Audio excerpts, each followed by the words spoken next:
नमस्कार। तबसरा आज दोपहर तक में एक बार फिर आपका स्वागत है और मैं हूं दर्शपाल गुप्ता और मेरे साथ हैं वरिष्ठ पत्रकार सतीश वर्मा जी। सतीश जी, बरकरार है आतंक का खतरा। जी जी गृह मंत्रालय ने भी उठाए हैं कुछ कदम जी इस पर हम चर्चा करेंगे। आतंकवाद को लेकर बने हालात को सियासत शुरू होगी जी जैसा कि हमेशा होता है। तो सबसे पहले आतंकवाद की बात करते हैं। रजौरी में हुई घटना के बाद अभी भी खतरा मंडरा रहा है और उसका ऐसा कह रहे हैं कि जम्मू के ऊपर भी बहुत खतरा है। कल भी हमने जिक्र किया था, सांबा की भी बात की। जी कल भी सर्च ऑपरेशन में 3 आतंकी देखे गए, उनके पीछे पुलिस लगी लेकिन वो भाग गए, निकल गए।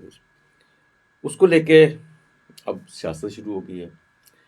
सबसे पहले तो हम बात करते हैं, इस गृह मंत्रालय ने भी कुछ नए कदम इसके लिए उठाने शुरू कर दिए। पहले VCD थी, जो village defence VDC village defence committees जो थी, उन्हें फिर रिवाइव किया जा रहा है और उन्हें आधुनिक हथियार भी देने की बात कर रहे हैं, क्योंकि ये फर्स्ट लाइन होती है और पहले हमेशा ये काम करते रहे। अच्छा, अपने कम से कम अपने एक गांव के लिए तो उनका सुरक्षित रखते थे, और बीच में इनको बंद कर दिए, इनसे हथियार वापस ले लिए, इनको मिला भी कुछ भी नहीं।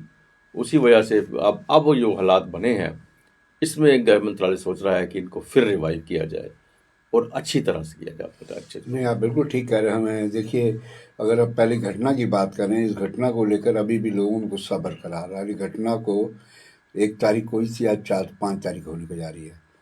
सहज समझा जा सकता है कि लोगों में कितना गुस्सा है सिस्टम के खिलाफ। उसमें सिस्टम में सरकार भी है और पुलिस भी है।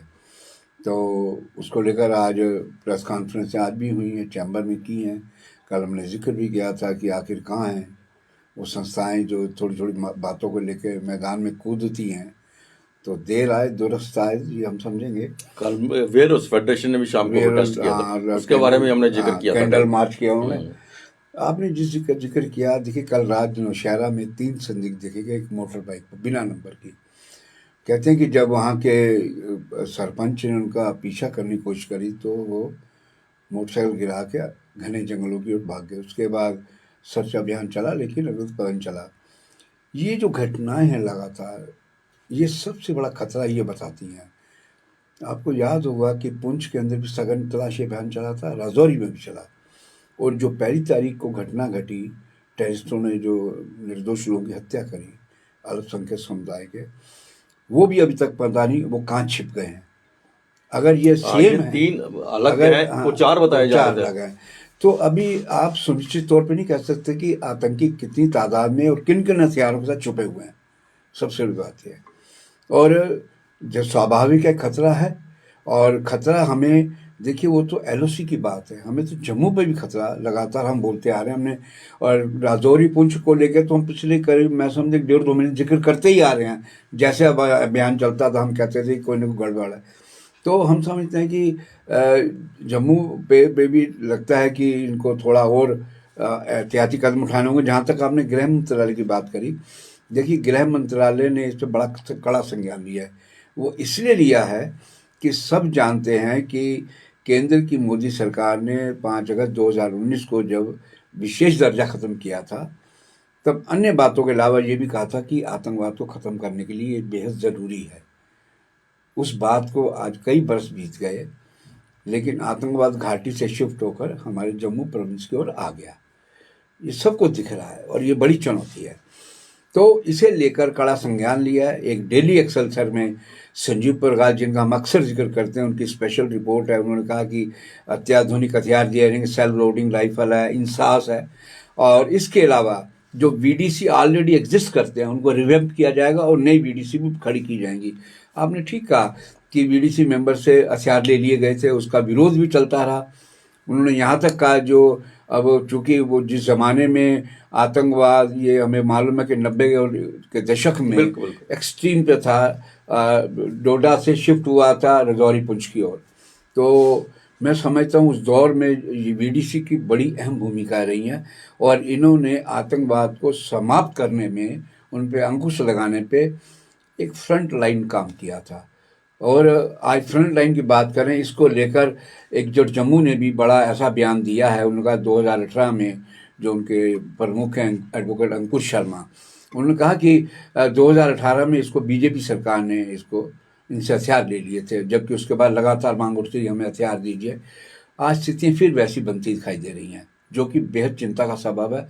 और उसी को जिक्र करते हुए कि इस कड़ा संज्ञान गृह मंत्री ने गृह मंत्रालय करने जा रहा है। जो संजीव परगाल की खबर है उसमें ये भी कहा गया कि नाइट पेट्रोलिंग शुरू की जा रही है, जो अत्यधिक संवेदनशील इलाके हैं, जैसे डांगरी का इलाका है, अलूफ इलाका है, माइनॉरिटीज़ का खास तौर से। ऐसे इलाकों में वो जो 18 कंपनियां आ रही हैं, 1800 जवान, उनको वहाँ पोस्ट किया जाएगा। उसके अलावा पुंछ में भी किया जाएगा। इधर सांबा में भी रात का कर्फ्यू लग गया है। हम अगर कुल मिलाकर इसका सिनेरियो देखें तो हमारा आंकलन ये निकलेगा कुल मिलाकर कि खतरा ज़बरदस्त है। 26 जनवरी सिर पर है, G20 प्रतिनिधियों का आना सिर पर है, और राहुल गांधी की भारत जोड़ो यात्रा में जिस प्रकार लोग जुड़ रहे हैं, उससे लग रहा है कि भीड़ अगर हुई तो जोखिम और बढ़ेगा। ये सरकार को देखना है कि कितने लोगों को अलाउ करती है या क्या सूरत बनती है। हम कुल मिला के कहें कि यह वास्तव में बड़ी चिंता का सबब है। लोग आज तक 1 तारीख की घटना का दुख मना रहे हैं, और ये भी कह रहे हैं, आज भी चैम्बर ने कहा कि सिक्योरिटी लैप्सेस हैं। उन्होंने कई गंभीर आरोप लगाए, और उन्होंने बल्कि जो सेवानिवृत्त DG SP वैद का भी जिक्र किया कि उनके ज़माने में ये VDC बनी थी। लेकिन हम ये बताते चलें कि VDC का जो इनिशिएटिव लिया था वो प्रोफेसर चमनलाल गुप्ता ने लिया था। बिल्कुल, ये सब जानते हैं, और उसमें कोई छुपी बात नहीं है। वैद विष्णुदत्त और पंडित प्रोफेसर चमनलाल गुप्ता जब चपनारी और प्रेमनगर डोडा में ये नरसंहार हुए थे, बारातों पर हमले हुए थे लश्कर की ओर से, तो मैं समझ उस ज़माने में, लेकिन उस ज़माने में ये भी कहा गया था, आडवाणी डिप्टी प्राइम मिनिस्टर थे, ये कहा गया था कि हम इनको उसको पुलिस में रिक्रूट कर देंगे इसके बाद। लेकिन ना वो उनकी बात पूरी, ना इनका मानदेय बढ़ाया गया, बल्कि इनकी 2018 में जैसा कहा जा रहा है इनके ये हथियार वापस ले लिए। ये देखिए, ये कई बार दिखता है कि कई बार हमारा जो सिस्टम है वो इतना असंवेदनशील लगता है कि वो समझते हैं कि समस्या खत्म हो गई है, अब तो चीज पे भोग डाल दो। ये नहीं पता कि टेररिज्म हमारा हमसाया मुल्क इतना घटिया है कि देखिए, हमसाया को तो बदल नहीं सकते हम, दोस्त बदल सकते हैं, हमसाया नहीं बदला होता। जो वाजपेयी साहब ने भी ये बात कही थी, तो हम समझते हैं कि उसकी साजिशें बरकरार रहनी है। अब ये कि नए सिरे से जो जानकारी मिल रही है, गृह मंत्रालय उन तमाम बिंदुओं पर विचार कर रहा है जो जिससे कि VDC मजबूत हो, ताकि वहाँ पर जो वहाँ के जो युवा हैं, मैंने खुद एक बार देखा जब मैं अपना सारा टेलीविज़न का हेड था, मैं ठाठरी एक स्टोरी करने गया था, एक VDC मेंबर था, इतना जीवट, उसने मुझे एक फ़ोटो दिखाई कि एक टेरिस का मुंडी उसने रेत रखी है और हाथ में पकड़ के उसके बाल थे। मैंने अपने दफ्तर बात की तो दिल्ली वाले दफ्तर वाले घबरा गए थे। कहने का मतलब ये है कि मतलब इस तरह के जीवट नौजवान जो हैं जान पे जो खेलते हैं, अभी भी एक जो वहाँ था वो जिसकी वजह से वहाँ तो बहुत बड़ा नरसंहार होता है। तो मैं समझता हूँ इसके लिए ज़रूरी है हमारे जम्मू कश्मीर शासन से लेकर नई दिल्ली चीज़ों को समझे और गहराई से, हालांकि वो समझ रहे हैं और गहराई समझे कि ये जो टेररिज्म है, जिस प्रकार से फिर पुनर्जीवित किया जा रहा है पीर पंजाल और चिनाब वैली में, उस पर अगर आपको रोक लगानी है तो आपको VDC को फिर से एक मजबूत, और 303 की राइफल क्या होती है, बिल्कुल। और आज के युग में जब M4 राइफल, अमेरिकन राइफल लेके टेररिस्ट चल रहे हों, 1 सेकंड में बंदा कितने लोगों को मार दे। तो मैं ऐसे दौर में तो उनको अब जो कहा गया है, जो रिपोर्ट में छपा SLR और इंसास राइफल, हमको, मैं जब डिफेंस कॉरेस्पॉन्डेंट कोर्स कर रहा था, हम सिखाया गया था, तो हम समझते हैं कि इनके लिए ज़रूरी है, इनके लिए प्रशिक्षण भी जरूरी है, और यही समस्या का हल है। ऐसा नहीं है कि लोग मारे जाते रहे, हम कहें जी उनको 10 लाख दे दिया, उनको ये दे दिया, उससे बात बनने वाली नहीं। लेकिन जी जैसा क्या है कि इसको लेके सियासत वो शुरू हो गया। महबूबा मुफ्ती ने भी किया कि केंद्र जो है फेल हो गया इसके मामले में, और जिसका जिक्र आपने किया chamber of commerce and industry के प्रधान अरुण गुप्ता ने भी प्रेस कॉन्फ्रेंस बिल्कुल, और उन्होंने भी कुछ घुमा फिरा के वही बात कही है। हाँ। और सिविल सोसाइटी पे भी आरोप लगाया कि अगर जागृत क्यों नहीं, मैं बाहर था, अगर मैं यहाँ होता तो जम्मू बंद था। ख्याल इस पे हम ज्यादा ये अलग बहस हो सकती है, लेकिन जरूरत नहीं, ज्यादा हाँ। बातें नहीं कर सकते इस पे, हाँ। क्योंकि इस वक्त जो जम्मू की स्थिति है, बिल्कुल। जम्मू में एक डर का और खौफ का बना हुआ है सारा ये। बिल्कुल बिल्कुल। और इस वक्त जम्मू को बहुत एक्सपेक्टेशन होती है, जिन जिन संस्थाओं के साथ बिल्कुल। जुड़े होते हैं उनसे एक्सपेक्टेशन होती है। बिल्कुल। जब वो सामने नहीं आती तो थोड़ा सा दुख होता है और बातें निकलती हैं। लेकिन अब इसको लेके सियासत सब जगह शुरू है, क्या कर सकते हैं इसके बारे में, क्योंकि सियासतदान को तो सियासत करनी है। उसको उनके लिए तो एक नई खुराक सामने आ जाती है। ये नहीं देखते किसके कितने मर गए, उनके घर का क्या हालात है, वो उन चीजों को छोड़ने, उनके ऊपर परवाह नहीं करते, उनके ऊपर सोचते नहीं है। उनके ऊपर तो बस इनको सियासत करनी है, इनको लाशों पर भी सियासत करनी है, आतंक पर भी सियासत करनी है, हर चीज पे सियासत। देखिए इनकी सियासी भूख है। हाँ। किससे पूछा भूखे से दो वो कहता है 4 रोटी। सेम स्थिति इन पॉलिटिशियंस की होती है। कोई हो मरे जिए, इनको अपने चश्मे से देखना और बोलना है। महबूबा मुफ्ती ने कहा कि उसने वही हवाला दिया है, वो कई बार कह चुकी हैं कि 5 अगस्त 2019 को जो दावे किए गए थे विशेष दर्जा खत्म करने की, आतंकवाद का समूल नाश किया जाएगा, तो इसमें तो सरकार फेल है। वो महबूबा ने फिर चीज को दोहराया।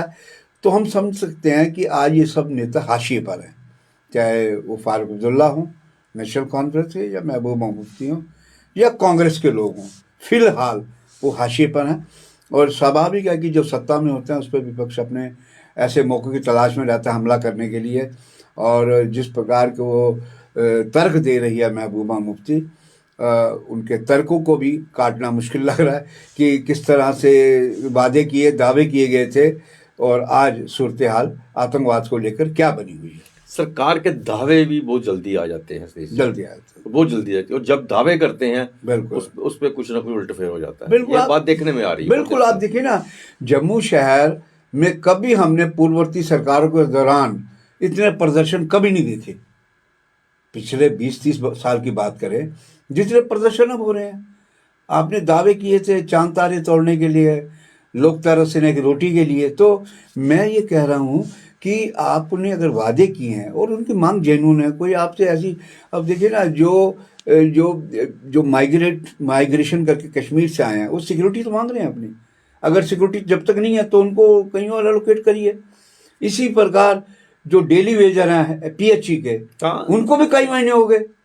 तो मैं समझा, और होमगार्ड है, आंगनबाड़ी है, कौन कौन है जो प्रदर्शन नहीं जिन्होंने किया। अग्निवीर योजना को लेकर यहाँ विरोध में प्रदर्शन हुए। तो मैं समझता हूँ कि जम्मू शहर हालांकि अभी भी मंदिरों का शहर है, लेकिन उसमें एक नाम और जुड़ गया है, प्रदर्शनों का शहर। ये हमारे लिए कोई अच्छी बात नहीं है।